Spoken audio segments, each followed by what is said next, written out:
Thank you for joining in.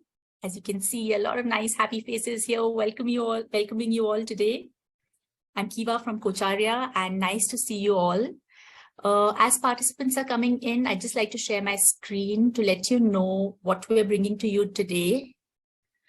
So very, very excited again to share that we're starting a new track in our webinar series today, which is focused on the Kocharya alumni community. So this track is called Impact of Coaching, and we've seen through these years in all our interactions and spaces where we've connected with our alums that they have so much to share. And they have so many exciting things to tell us about their experiences as a coach, about the challenges that they're facing, the learnings that they're having. And I think every time we've connected with an alum, we've just left feeling so deeply inspired that we felt the need to have this webinar series. So we're really glad that you're all joining in today for this. And we have 4 very special alums here today from different points when they started their coaching journey. And as you can see on the screen, we have their names here. We have Venkatesh, Prabha, Deepa, and Claudia with us. Before we get started with the webinar and they share a little about their work with us, I'll also request you all to just take a minute. If you aren't following us on social media, do follow us, be it YouTube, LinkedIn, Facebook, Instagram. This recording as well from today will be up on our YouTube channel. So if you find it interesting, do take the time out to share it with your network so more people can feel inspired, from the stories that we hear today. So welcome again, and so glad that you've all joined in. I'm going to stop sharing my screen and just want to check. Yeah, wonderful. So welcome again. Before we get started with this, I'm going to actually ask all our lovely participants to actually use the Mentimeter and share with us where they're joining in from. I'm going to just take 10 seconds and share the link with you. All right, just give me a second. Okay.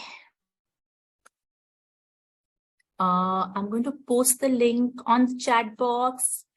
Please hold on. We'd love to see where you're all joining in from. Please use this link to type out where you're joining in from. And I'm going to share my screen.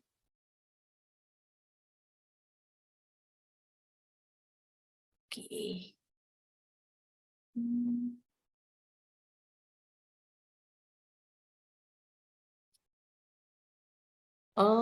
Can you all see my screen? I hope you can. Venkatesh, could you help me? Can you see the screen? Yeah, I can see the screen. Okay, wonderful. So we have a lot of people from India, a lot of cities, Pune, Chennai. We have people from Austria, South Africa. I saw Germany somewhere, Kenya, Hyderabad, Tamil Nadu, Kolar. Wow, amazing. People are not, I'm just seeing some comments on the chat, in the chat box. They're not able to see the screen. Oh, just a second. Let me just check that. I hope they can see the screen now. Yeah, right. Yeah.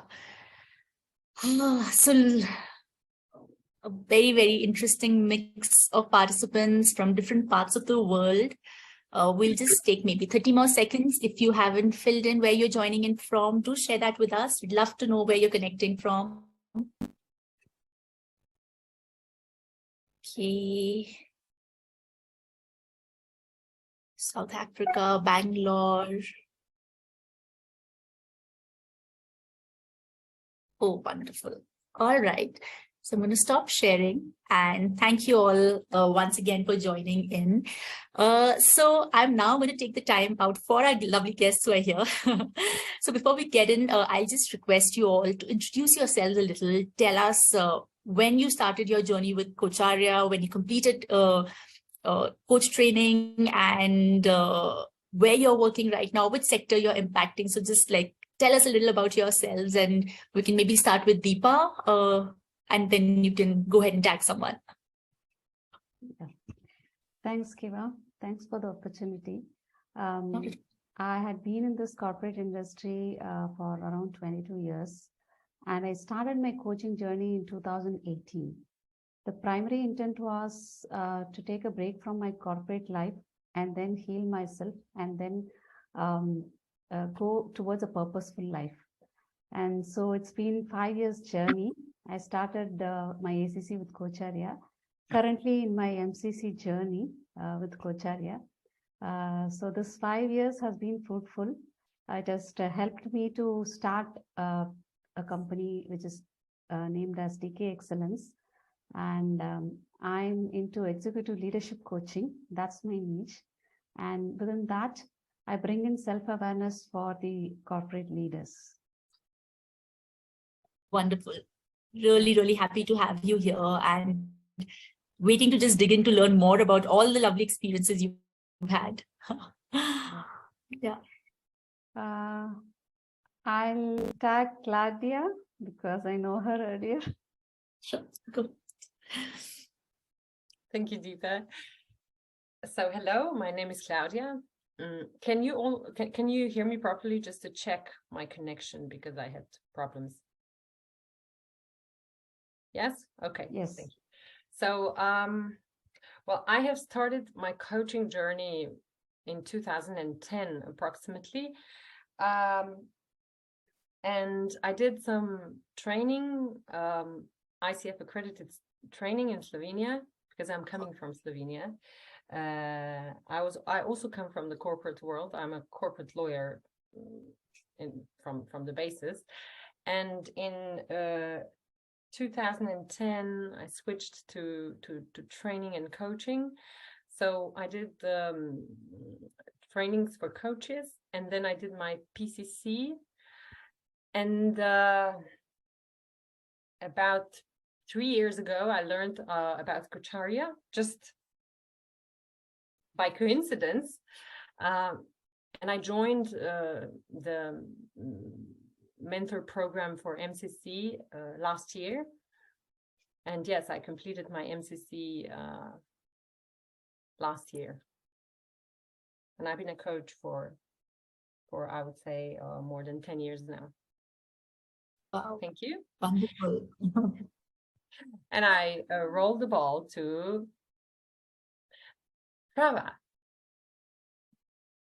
Thank you, Claudia, and thank you, Kiva, for giving us the opportunity to share our journeys. I've been in the learning space for over 22 years now. I've stopped counting. And all field of soft skills or behavioral or whatever you call it now. I've seen it move from soft skills to behavioral skills, all that kind. Coaching with Kocharya, I started my journey during the pandemic. And it didn't happen suddenly. Over the years, I've been coaching people, mentoring people as well. And I was always very intrigued by the idea of coaching, because I built coaching models within organizations and spoke to a lot of coaches. So it always intrigued me, but I was always very wary as well, because if you're a learning leader, you meet a lot of coaches, some good and some not so good. So you have to be very wary about the field itself. And that's why it was very important for me to, if I ever were to enter that journey, I do a lot of research. Kocharya came after a lot of research and work on who do I start that, coaching training with. And my lucky enough to have been part of Cindy's batch, and to be under someone who has 25 years of, coaching experience. It was very, very rich. And now I'm doing my PCC. I've just finished my PCC training with Ujjwal. I think both, the brilliance of being with Coach Arya is the brilliance of its mentor coaches. They are amazing. The kind of energy, the kind of knowledge, the wealth of knowledge and the depth of knowledge that they come from is very rare to find in the learning field. You find a lot of people with just surface level knowledge. All of the trainers at Coach Arya have a lot of depth, and that doesn't come easy. So I think it's been a wonderful journey, and I'll pass it on to Venkatesh. Hi, good evening to all of you. My name is Prasad. I prefer to be called Prasad. I just superannuated about 4.5 months ago, after working for almost 4 decades in the pharma industry. Way back in 1983, I joined, and then I superannuated on August 31st, 2022. So I worked as a medical representative, as a frontline manager, and then as a training manager, and back to sales. Handling a big business unit across the country I've worked. And then again, I came back into the training and domain because that was my calling. Out of this 40 years, 25 years in line management and 15 years in learning and development. And I got enrolled into this coaching program in 2017, thanks to Ram Ramanathan. I owe a lot to him. So he's been my guiding force. And the person who coached me was Lenny Matthews. I owe a lot to her. And lastly, of course, Cindy, who did a great job in assessing me. So I got my certification in October 2022. 2017, it was, of course, pre-pandemic. So it was face-to-face program. So that's how my journey began.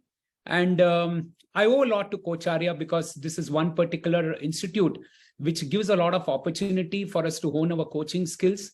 And they have a plethora of resources, depth of knowledge. So a lot of exchange of ideas. So that's the reason I would love to be a part of this particular platform. Thank you so very much. Thank you so much. Thank you so much, Prasad, and everybody for sharing with us the spaces that you come from and how your experience with Coach Arya has been. It's very interesting to hear that I think Prabha said that she's been involved while she was at work in creating coaching models. But I think for Deepa, Venkatesh, Claudia's from a completely different space altogether, like law, and I think Venkatesh, even for you, like hardcore corporate, right? So like, just to get us started, what is it that led you to get started with coaching? I guess it's a walk down memory lane. Okay, should I start? Please do. Yeah. For me, the moment I broke into the line management role about 30 years back, so we had a system where we had to do a sort of an appraisal when any new joinee joins. So every 3 months, there was a structured format. It was not online, paper-based. So we had to actually assess the sales rep on a few parameters. So for me, basically what happened was, in addition to that, I used to send a small note to the concerned representative and to my higher ups. These are his areas of strength. These are the areas which he needs improvement. And that time I didn't have any idea about coaching. It was just observing certain behaviors. So capturing those behaviors, and that caught the attention of my senior leaders. And fortunately, I had some leaders who invested a lot of time and they had a lot of passion in helping people develop their capabilities. And that's what caught their attention. And that pulled me to Mumbai. So where I got into the training role for about 4 years. And again, once I came back into the line management role, I continued with this passion of helping people dig into their potential. And way back and the moment I came into L&D, because there I didn't have the pressure of numbers as such. So when in line management, you chase numbers. So when I came back to L&D, not much of pressure as far as numbers were concerned. And that's where, as most of our colleagues said over here, I was scouting around, which is a good institute for me to get enrolled. So, and then when I did the search, Coach Arya was frequently featuring, and then I realized it was in Bangalore since I'm based out of Bangalore. So way back in 2016, I met up with Ram Ramanathan personally, and then immediately, and he said, Prasad, it's better you do your PCC rather than your ACC. So that's where I got enrolled. And that gave me an opportunity because in our organization, when I was where I worked, we didn't have any coaching culture at all. And taking a few nuggets from the wisdom which I gained and the learnings which I accrued after attending this workshop, I created my own coaching module, which I rolled it out. So, referring to books, and most importantly, the sessions which we used to have during this program. So that helped me to actually create a module aligning with the Grow module. And then I coupled it with a few of what I would say role plays. But at that time, the one book which really inspired me to come out with this model was David Rock's Quiet Leader. That was a really inspirational book, because that book helped me to actually create a content. And since at that time, I was coaching the salespeople, the line managers, it was focusing more on performance coaching. And it still continues at the moment, because I feel that's a bedrock which has helped me. And then I always use certain videos and as a sort of learning technique, coupled with role plays, and asking them to simulate real life situations. So that's what helped me to come out with this coaching model, and it has stayed. And it's easy for the salespeople to come out with real life situation. For example, I would just like to share, there was a particular person who broke into the line management role from an individual contributor's role. And when that person came for the induction program, when I was rolling out this program, the person said, I have a person in my team. Till yesterday, he was my colleague. But today, what's happening is the moment I have started wearing the coat of a people manager, what's happening is he's defying whatever I'm saying. So then I said, okay, let's capture that person's behavior. We had a role play. And maybe around 6-7 months down the line, I asked that person, what do you see the change? So the person said that, I'm seeing a person transitioning from a phase of defiance to compliance. And so much so that that particular team did extremely well, and it earned an international award also. Not only that, there were some selling skills also where the coaching technique was used. And this particular person, what I want to share over here is, if the person really has an intent, because whenever there's any coaching session, what I tell the people is, do you want to focus on what needs to happen, or do you want to focus on what does not need to happen? Yeah. So that triggers of a thought process. And at the same time, what happens is they started looking for, and I always start off saying that, would you like to deep dive? Just look at the surface, look at the performance, label a person, or you want to deep dive. And that person's coaching feedback became a model across the organization. And today, so much so that there's a lot of autonomy in the team, and the people are self-reliant and they're go-getters, and continuously they have been hitting the numbers. So it's a really heartening moment for me also. Wow. Yeah, I can sense it in your energy. And I think it's just wonderful how you connected all those dots. So I'll request Claudia to jump in now if she'd like to share with us. Thank you, Kiva. Well, when I came across coaching, I came, first of all, from a world of, corporations, corporate law, where you're telling people what to think and what to do all the time.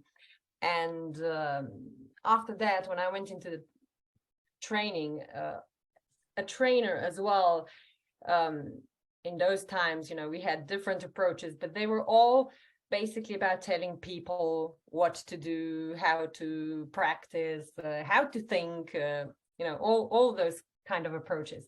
So when I got into coaching, I saw that this is so much more powerful, and that this is really the only thing that actually moves people, that really supports them to go from A to B, and to, as we heard from Prasad, it makes them self-reliant, it makes them self-empowering, and this is the only thing that people really need. So I was mesmerized and amazed, and for me, from that moment on, of that realization, it was clear. Wow. Wow. I can relate to that because I also went through my coaching foundation, and like when I now interact with people, it's the shift that you see in the other that I think stays with you, you know, and it's what coaching can actually do that cannot be taken away once, you know, you've experienced it. Thank you, Claudia. Deepa, would you like to go next? Thanks, Kiva. So to go back to the question of what got us into or got me into the coaching industry. I was in an IT corporate industry as a program manager, leading strategic initiatives, very much exhausted, stressed out, as like any other leaders in the corporate industry. At some point in time, I wanted to take a break and reflect on what am I doing here? How is it going to be impactful for others? And what is the purpose that I'm here? So I had a lot of questions coming up to myself. And that's when I just paused myself, took a step back, retired myself from the corporate industry, took a break for some time. And then I was doing my own research on what exactly would be my next step. And that's when this coaching came on my way. I should say it's a destiny that actually introduced me to coaching. Initially, it was for healing myself. And then it actually gave me a lot of empowerment to start on my own, to revisit myself and also live a purposeful life. So that's how I would say coaching has helped me, and in turn, me helping others through coaching. And I use seed growth model wherein we sow the seed and it grows at whatever time that each person might take for themselves. Some grow very early, some take their own time to nurture themselves, depending upon the environment.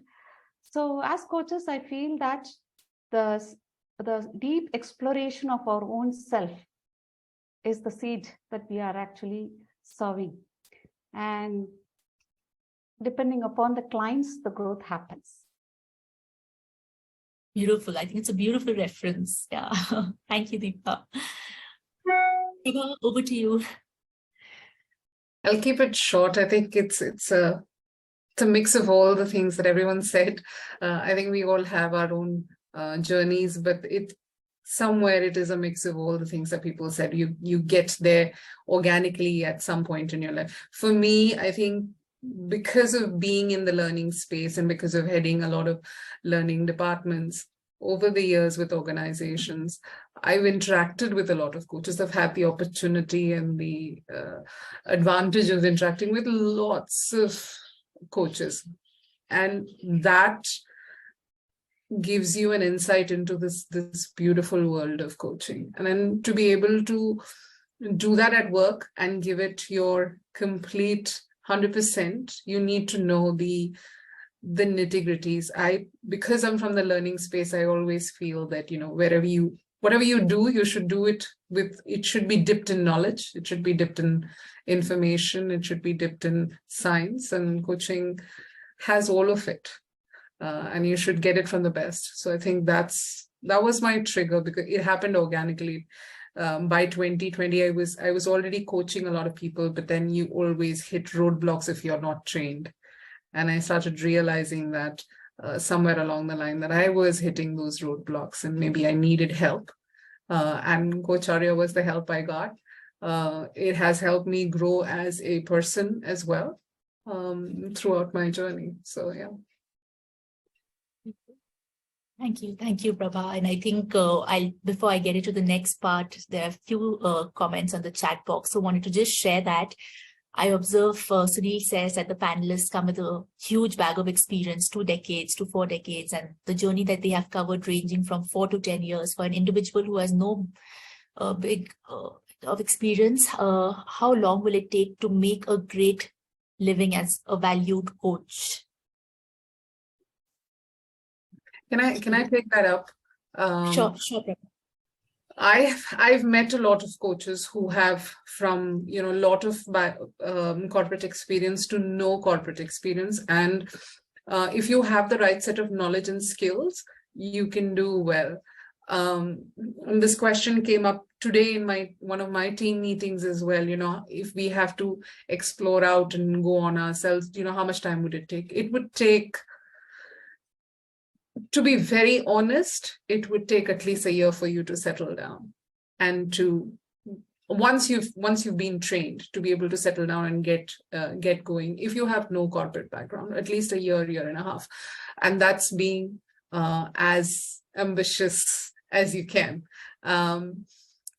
What I have seen as experience is most coaches, because the corporate experience gives you some idea into the kind of world that you want to get into. So if you want to get into executive coaching, if you want to get into, corporate related coaching, some bit of corporate experience really helps.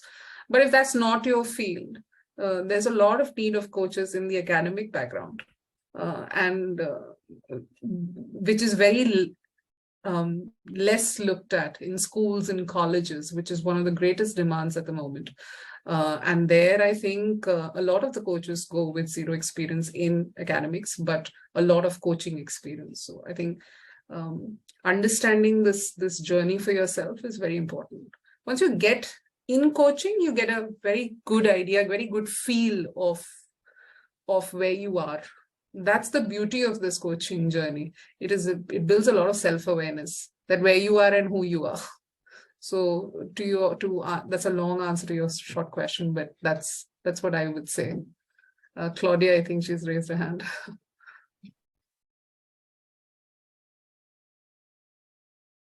Yes, thank you, Prabha. I'd like to add to your experience, just maybe from the aspect,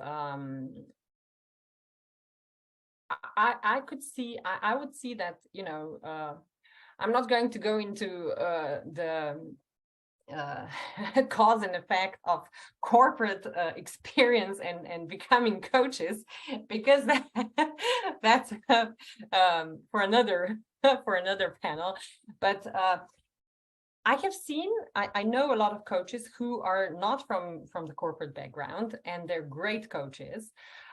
So I would say that for me, as I experienced it, it is really important that one, and Deepa has also said that one gets to know oneself, that you have a fair understanding of, human psychology, that you go through quite some self-work, self-development. I think that's very beneficial.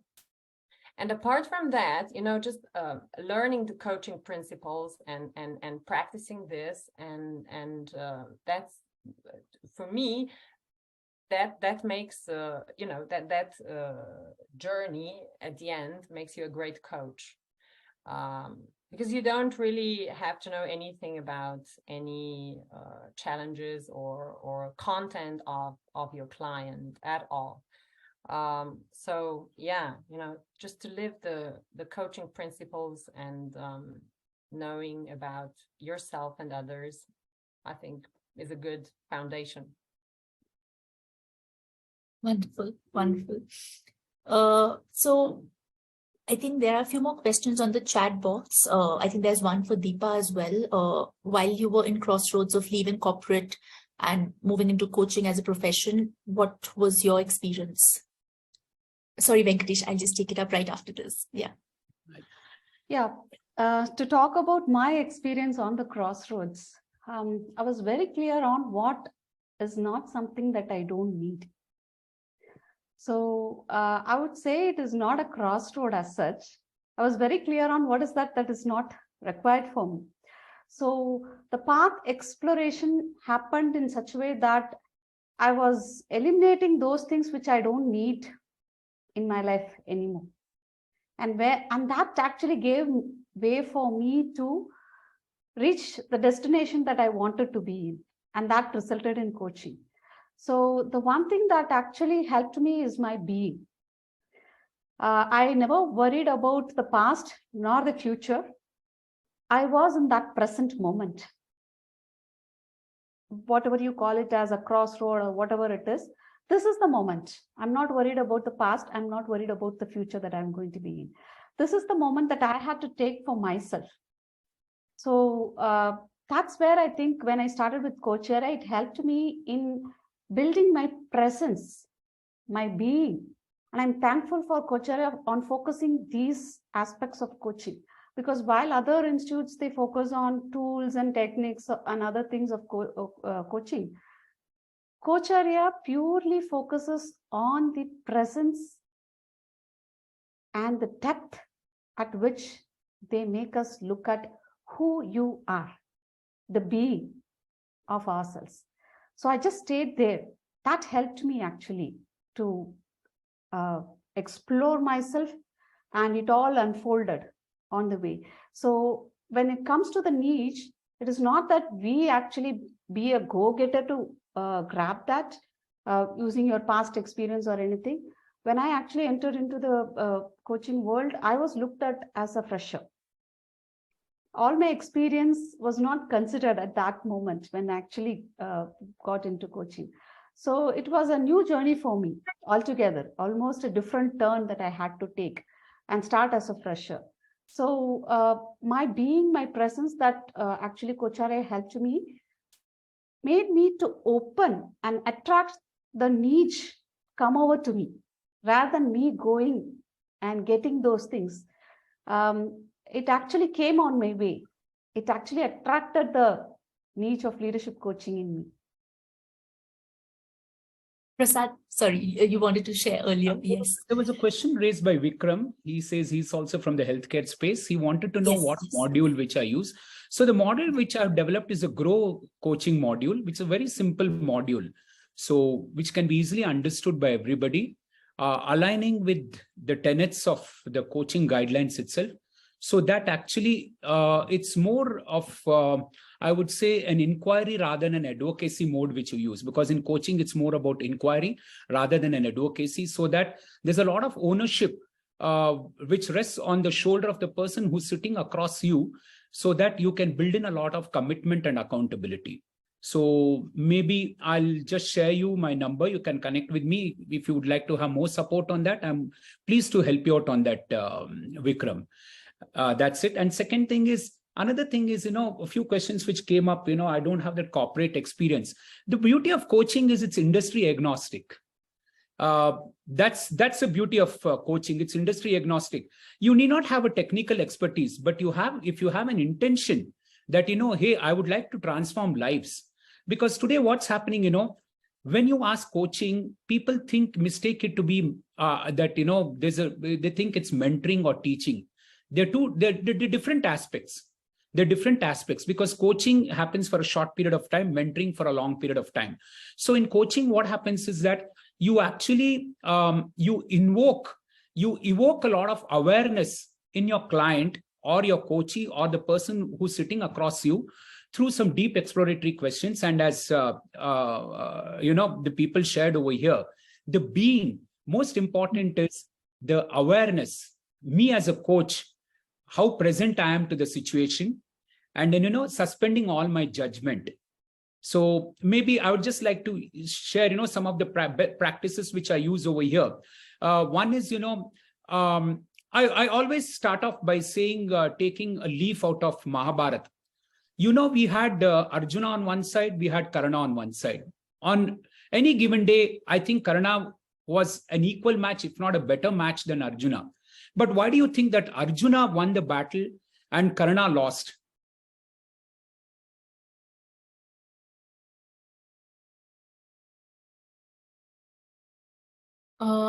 Prasad, we can't hear you. I think we lost him because it's frozen. The screen's frozen. Okay, are you able to hear me now? Yes. Yes. Yeah. So I'll just recap. So the difference was in the Sarathi. So here, what happened was Krishna always extolled the virtues and kept on telling you have in it, but what Shalya kept on telling Karna was, you're useless, you're bad, you are a misfit. So ultimately what happened was, having that, what we call it as unconditional positive regard, that is, taking the person as he or she is, as an inherent total human being, as a lovable character. So this is what, really helps me. So I started off with that. And then evoke a lot of curiosity by saying that don't tell your people what to do. So then they're puzzled. What do you mean by saying, I am a leader, I have to get things done, and you're telling me not to do, or you're telling me not to tell him what to do. So once the workshop is over, then it ends by saying, now you tell me, what is it that you're learned? They say that, yes, we make him think. So that's one of the things. And I always start with the Pygmalion effect. The Pygmalion effect, and then take them to the Rosenthal experiment. So that, changes the mindset of a person, that look at the person as a person, who's got a lot of potential in him, and then go beyond the performance. Then you will find wonders happening with that person. That's one of the things which I normally start. I use that. And ultimately, at the end of the day, it's the intent. Do I have the intention to help that person in, helping him come out of the dilemma? Or do I want to only pin him down? The choice is left to the coach. So and you have to work with what the person brings to the table, not what I as a coach need to push or bound down the throat of the client. This is what, normally I practice this particular principle. Beautiful, beautiful. Thank you so much for sharing, Prasad. Yeah, that was very insightful as well, what you shared. So there's a question from Michelle here. She's asking if you could share an incident, any of you, while you were going through this journey that changed something in you. Any one particular incident, if anybody. Prabha, please go for it. And this is a very small little one. I was coaching one of my clients in this room, and pandemic has made that your kids are also around. And my daughter was in the other room. She is 11-year-old, and she was overhearing the conversation from the other room. After I had finished my client, because it was very clear, you don't disturb Mama when she's having her client conversation. So she comes into the room after the conversation, and she says, "Is this coaching only for adults? Can we do it for kids?" And that moment made me realize how powerful coaching can be. If an 11-year-old can realize the importance of it at 11. Funny enough, I talked about academics, and someone asked this question about academics, can we make it in academics? Yes, you can. A lot of need currently arises in academics, especially with the current generation that we're dealing with, the generation millennials and Zs and alphas. You will see the need for a lot of questioning that is happening, and they don't want to be told. They want to be asked, and you want to create thinkers. So yes, that moment, that was my aha moment for coaching. And that's when I realized this is what I want to do for a lifetime, because it makes difference in a lot of people's life. Not only just that client's life, but also my 11-year-old. So it made a huge difference. She said, "I want a coach too." So I said, "Sure, we'll get you a coach." That's beautiful. And I think one of the things that I also keep, because I was also associated with the education sector for a long time, was where is the space for children to just freely share whatever is going on, whatever they're experiencing, and as I went through coach training myself, I think that's what I experienced. That's exactly what adults need. That's exactly what any human needs, so it's beautiful to know about that, Prabha. So someone was saying that, is this a revenue generation? Yes, revenue can happen through coaching in academics. There's career coaching. There is coaching for kids to understand and just express themselves, like you have said, in a lot of schools at the moment. Maybe not the traditional Indian CBSE, ICSE schools, but a lot of the international schools now hire coaches who do just pure coaching. So yes, it can be a revenue generating model also. Deepa, I have something to share with you, share with the audience to the question which you asked. Yes, as Prabha rightly said, after going through this, I'll not say it's a destination. After walking on this path and continuing to walk on this coaching journey path, it has brought about a lot of transformation in me, even when I'm chatting informally with people. So it is a coaching conversation which I have. It's more of curiosity which I show. So which brings out the people, it gives a lot of space. It gives a lot of space. Like, for example, a couple of weeks back, there were a few students whom we approached a few students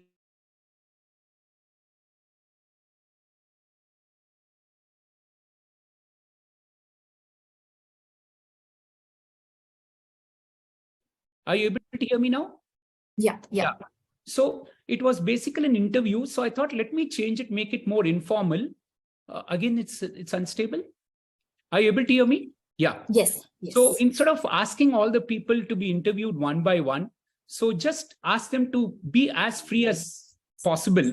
And some of the people who had a lot of inhibition to speak out, there were about 10 students.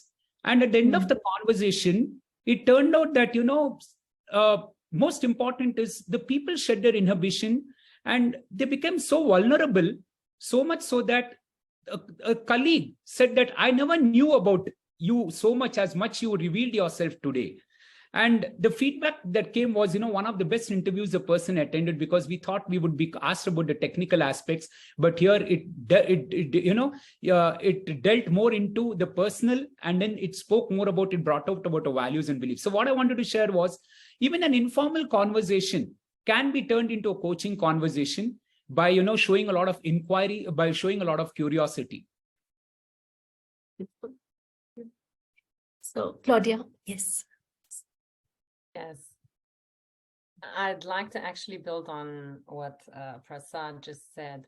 I think that, when you get to being a coach, you grow into being the coach everywhere.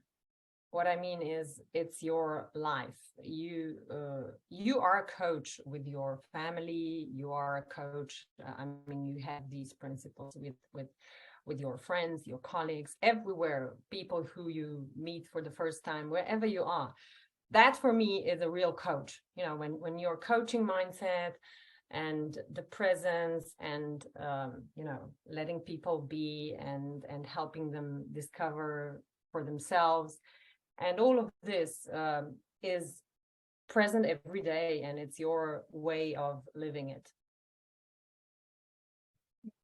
And I think just adding to that, being a coach for yourself, reflecting all of that, within and seeing the shift. I think somebody was asking what that shift has been. So, yeah. So I'm very curious to know what, if you could share, have been some challenges that came your way, but let's say certain practices that you did as a coach that really helped you. It could be sector specific. It could be, let's say, you saw a pattern with a bunch of clients when you worked with them. Like, what are some common challenges that you faced? And Deepa, would you like to take it up? Thanks, Kiva. So the most challenge that I face is in the sector that I'm actually working on is there are coaches who come to us, but they're actually not coaches. They call themselves agile coach, but they are actually doing consulting or mentoring. So to bring in that awareness of what pure coaching would look like is one of the challenges that we have to deal with in this industry, because not many people, although the higher level executives or C-suites are aware of what coaching is, but if you come to the next levels in most of the startup companies or in the bigger companies, middle management, still people don't have that awareness of differentiating between what is coaching, what is mentoring, what is consulting, what is counseling. They mix up with all those things and they think one for the other. So when these kind of people come to us, the expectation from them is different. And we as coaches have to deal with those expectations. I'm a coach, I'm not a mentor, I'm not a counselor, and I'm not a consultant to provide you with the solutions. It is you who have to think for. I can only ask those questions, give my presence, give that space for you to think and guide you and navigate through the process. So this is one of the challenge that we have to face, and I need to overcome this challenge by making them to think internally rather than thinking from external things, like why these people are like that, why this organization is doing this to me, or why. Instead of thinking externally, we have to make them think in such a way that, so what does it do to you actually? what is the feeling that you are getting? How would you overcome those feelings and thought process? How can you change your thought process? So it's kind of the questions that we need to make them to think internally, which is in their control, rather than looking at external things. So that is how I have overcome some of the challenges with respect to the coaching awareness that people bring in my sector. Thank you for clarifying that as well, Deepa, because I think that's something that comes up a lot, right? Like coaching, therapy, mentoring, like, sometimes it can be a little challenging if someone hasn't gone through it. So thank you for clarifying that. Would anybody else like to take up this question? If not, we have another question here. There's one by Anuja. I think she's asked about what are the fears. Yeah. So, yeah, I would like to respond to this. See, basically, let me tell you, the moment the journey started, there are butterflies in the stomach. Let's be very honest over here. Okay. The only thing is, what happens is there is a process which one has to follow when you're coaching a client. And most of the time, it's, I'll not say I used to get enslaved by that particular process. So much so that it used to cripple the coaching process. And then it comes by practice. It happens to everybody. So most important is how I manage this is I practice certain rituals. Okay. Basically, it's deep breathing and relaxing myself, which really helps a lot. And this helps me to stay centered, because one of the most important things is how do you stay centered? And then the most important skill which you require is listening. Listening is not only to the verbal words which are being articulated, but even you're listening to the words which are not being spoken. And then the energy shifts which are taking place. And that comes by practice.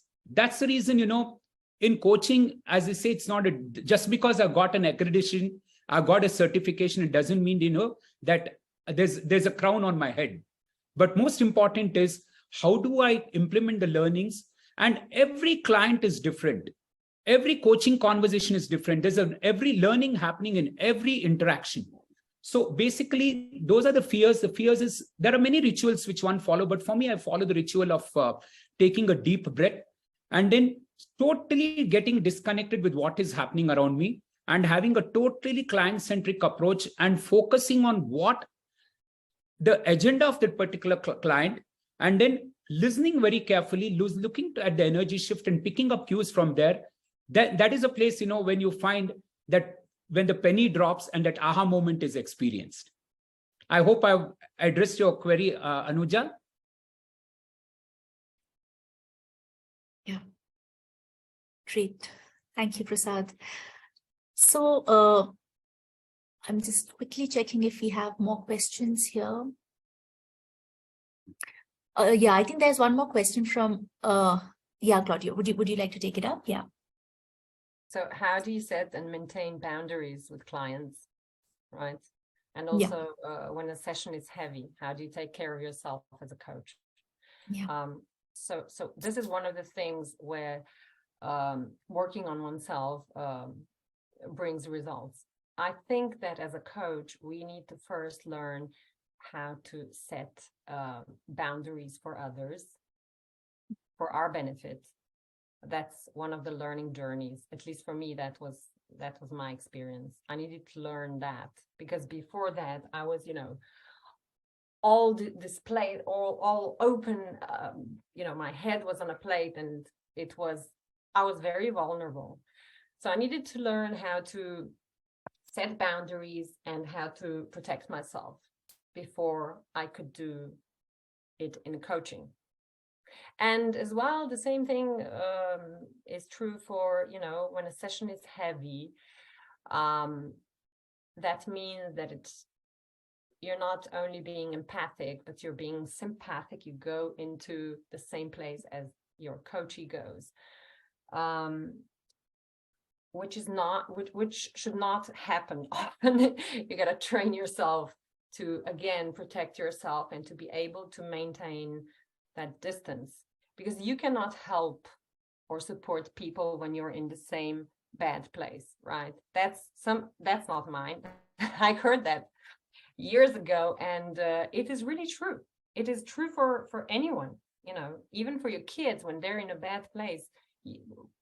You cannot help them when you're in the same bad place. So you need to learn how to maintain that presence and being a little bit in a distance, but still very empathic and very present. I'd like to add, I've fallen in the trap of getting into feelings, calling my mentor coach frantically in the middle of a session saying, I cannot do this. This is crazy. This person is crying loudly. To being able to manage clients who have had heavy breakdowns during the session. Because remember, when you're coaching, you're asking questions that may trigger, that may get them to bring out things to the top, because you're not treating surface, you're going deep down. And when you go deep down, you are going to find things that sometimes are not so happy, not so, something that people want to realize or build awareness to. So that depth is when you will see a lot of heavy things happening. But as a coach or with experience, like Claudia said, very truly, not to keep your head out in the platter for everyone to chop it and walk all over it. To be able to let like my mentor coach says, let the dark waters flow. You give the client enough time to calm down, settle down, and ask the question that would this be? I also give, talk to people and say, do you want to have the session now? Do you want to calm down? Do you want to have that, moment and then come back? And that can be anger, extreme sadness. A lot of things happen during a coaching session with clients. I've been on the bad side of some, and then now a lot better in managing, of course, with help. So yes, I completely agree when Claudia said, when she said, head on the platter, I imagined a lot of the scenarios that I've been through. But yeah, the best way is to give them space to let that black water flow out, and guard yourself for not affecting you, and have your mentor coaches there. They are the best people to have around. Call them up, talk to them, because that will help you learn better. Yeah. Claudia, you want to add something? Yeah. Yes, I'd just like to quickly add that what I have found for myself was that what makes me the most vulnerable are the things that I can identify myself with the client. So that means that those things need to be worked on and processed, because they stay there when you have your own, things, the soft spots locked inside you. You need to unlock them and let it all out and work with that and process it. That was at least my process, and still is, because otherwise, you lose your authenticity. Of course, if you try to stay there as, in distance, but that you're being dragged into it, because you can so identify with your client. Yeah. So we only have a couple of minutes left, and I can see that we still have a lot of questions that are coming in, and we will try to take up part of it maybe. So I think, keeping in mind the challenges that you've faced and how you've been able to overcome so many of them through experience, through learning, through trial and error, through whatever you experienced. So as we're coming to the close, would be really nice to hear from you on, according to you, what has been an impact that you consider really valuable, that you think your practice has given to the coaching space, or maybe the sector you work in, or clients that you work with. Would be lovely to hear that. And as you are sharing, I'll just also take the liberty to request the participants. I'm going to share another link with you.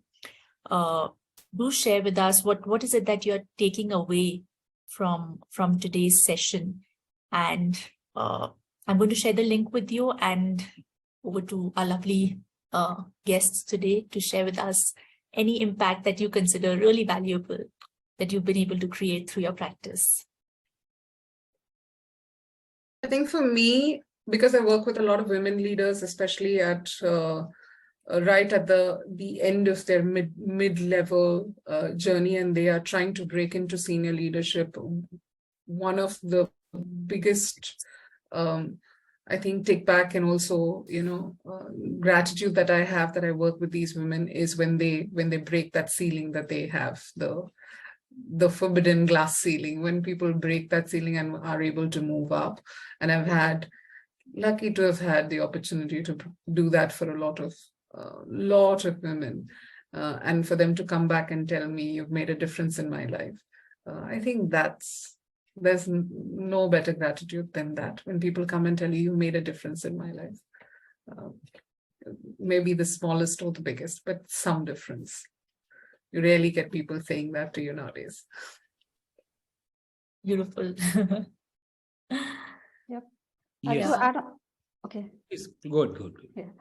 So to add on to what Prabha was mentioning, the biggest impact that I would say is people who are feeling stuck, reached saturation, are getting the clarity on what is their next step in the career growth or in their personal life.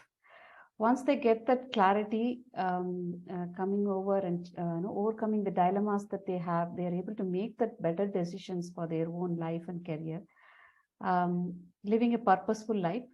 That seems to be very impactful. Becoming aware of our own self, transforming ourselves as an individual, and helping others also transform, creating the triple effect, is something that is very impactful. Beautiful. Prasad? Yeah, the impact is, when I have a conversation, they expect me to give the answer. So I just say that, let me park it for a moment. And when the process starts, and I evoke that awareness amongst them, and then at the end of the session, they come back and I find, they're totally transformed and the energy shift taking place. And they say, yes, I have found a solution to my dilemmas. So that's the biggest, impact which has been created. There are several stories, which of course, due to paucity of time, I may not be in a position to answer over here. Many people caught in the haunts of dilemma, either this or that, caught at the crossroad. But at the end of the day, they find the tools for themselves, and they use those same tools to untie the knots. And then they say that I have found an answer, and they come back and they say that, I'm empowered. They don't use the word empowered. They say that, I have found an answer to my problem. So that's the biggest impact. And I think as people shared over here, it's that, the transformation which takes place, it's not at a transaction, it's the transformation. And and there are many people, who have actually, who are written off, they have actually, embarked on another career. And that's the power of coaching, I would say. That's the power of coaching. Beautiful. Claudia? So I work with a lot of engineers in the corporate world, being team leads or key people, and engineers are very rational. And when they come to coaching, they don't really know what to expect. They expect anything, but not coaching principles. So at first, they when we go, okay, so what would you like to, accomplish in this session or get for yourself or whatever, they're like, okay, wow. I don't know, and then gradually, from session to session, they actually learn all the principles of coaching by just being the coachee, setting goals, thinking about themselves, everything, exploring, raising awareness.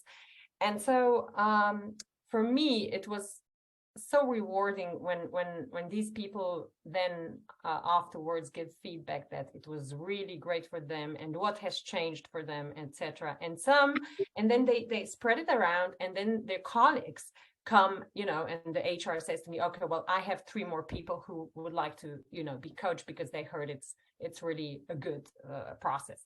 That for me is, Wow.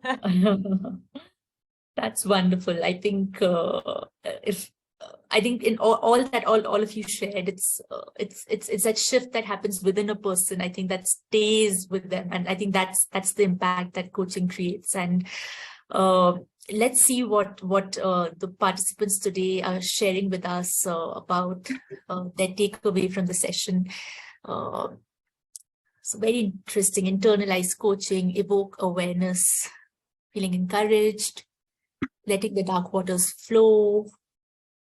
It was an insightful experience, connecting with the mentor coach. So a lot of different kinds of learning. Thank you so much, everyone, for joining in today. Special thank you to our guests. I think I'm feeling so energetic and pumped up after listening to all that you've shared, all the wisdom, all the learning, and you've been so open and vulnerable in sharing the experiences that you've had and the changes that coaching has had on you and the impact that you've created. And we are so inspired by everything that you are doing each and every day for individuals or for the sector that you're a part of. So thank you so much for taking the time out today. And thank you so much to all our lovely participants as well for joining in, for keeping the chat box really, really busy and engaged throughout. So as we are closing out, I'm going to just take one last minute to share with you what we're bringing to you next week. Next week is our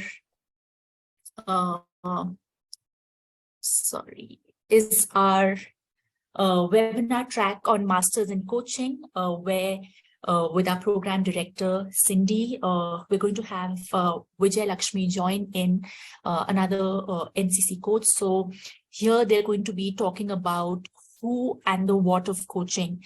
So as we know, coaching is a holistic approach, that focuses on the whole person, including their physical, mental, and emotional, spiritual well-being.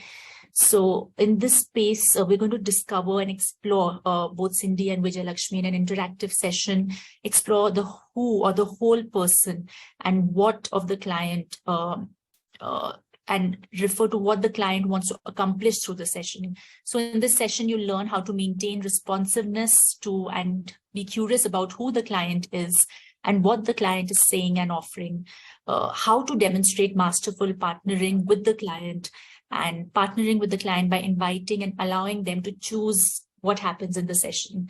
So it's going to happen at the same time, 9 to 10 p.m. Next Wednesday.